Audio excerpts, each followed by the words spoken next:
Does your furry friend take over your bed every night? It's time to reclaim your space while giving them the comfort they deserve with the coldest, cozy dog bed. Don't wait. Check out the link in the video description to buy now on Amazon. In the end, 14 years of conservative government collapsed under the weight of their own cock-ups. I take responsibility for the loss, said Rishi Sunak, with grace and grit and a clearly breaking heart.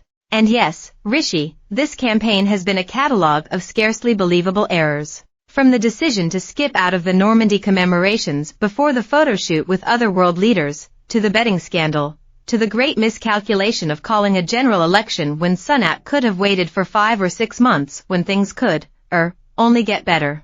But Norfolk South West, where former PM Liz Truss lost one of the safest Tory seats in the country, reveals that responsibility for this historic conservative loss goes back well beyond the man who has been PM for less than 2 years. In her 49-day tenure as Prime Minister, Truss managed to totally trash the party's reputation for economic competence. Before Loopy Liz, Boris Johnson achieved an 80-seat majority, winning over the working class with upbeat chunter about getting Brexit done, then frittered away that once-in-a-lifetime mandate. Boris remains the life and soul of the Conservative Party. It is not inconceivable that he could resurface as a future Tory leader to unite a coalition of all the colours. But make no mistake, there are many in this country who will never forgive Bojo for the insult of Partygate, when the lockdown rules that applied to the rest of us, including our newly widowed Queen, did apparently not apply to Bojo's Downing Street underlings. Boris Johnson's vision of post-Brexit bright, sunlit uplands was undoubtedly derailed by COVID and Ukraine.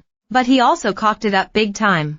And Bojo's reign of chaos and waste ran up a bill that has been settled now, politically at least. The bill that was paid in full on Thursday night goes all the way back past Theresa May's reign of paralysis to David Cameron's decision to call a referendum about the UK's membership of the EU in 2016 in order to silence the Eurosceptic wing of his divided party. Referendums, we know now, resolve nothing. Referendums, as we saw in Scotland in 2014, only harden attitudes, emboldening the losing side. Oh well, whatever chance Brexit ever had of succeeding is gone forever now. It finally died under that Labour landslide. And let it be said loud and clear, the Tories did not simply lose the general election. Labour emphatically won it. Yes, they won it on a low turnout, just 60%, in a country where millions are sick of all politicians. Incredibly, Starmer won his landslide with some 600,000 fewer votes than Jeremy Corbyn managed in his 2019 defeat. Starmer won it on a reduced vote share. This is not 1997. He is not Tony Blair. Starmer won it because the nation was sick to the back teeth of 14 years of Tory chaos and because he was facing a bitterly divided Tory party who squabble and bitch like children.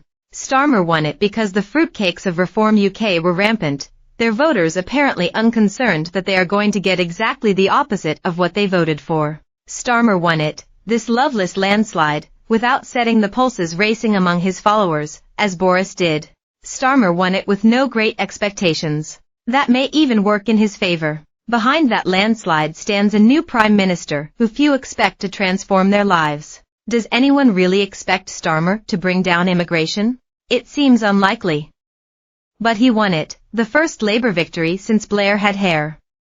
And despite all the caveats, he won it big. Sir Keir, dismissed as robotic, boring, and unloved Mr. Flip-Flop who changes his views with the weather, has pulled off a historic victory. After the Corbyn-led disaster in 2019, Starmer has made his Labour Party fit for government. This is, without question, a stunning achievement. In the morning after of 2019 there were plenty of commentators, like me, who believed that Labour were finished forever. But Starmer has not only rid the Labour Party of its looniest lefties, he has adorned himself in Union Jacks and said, country first.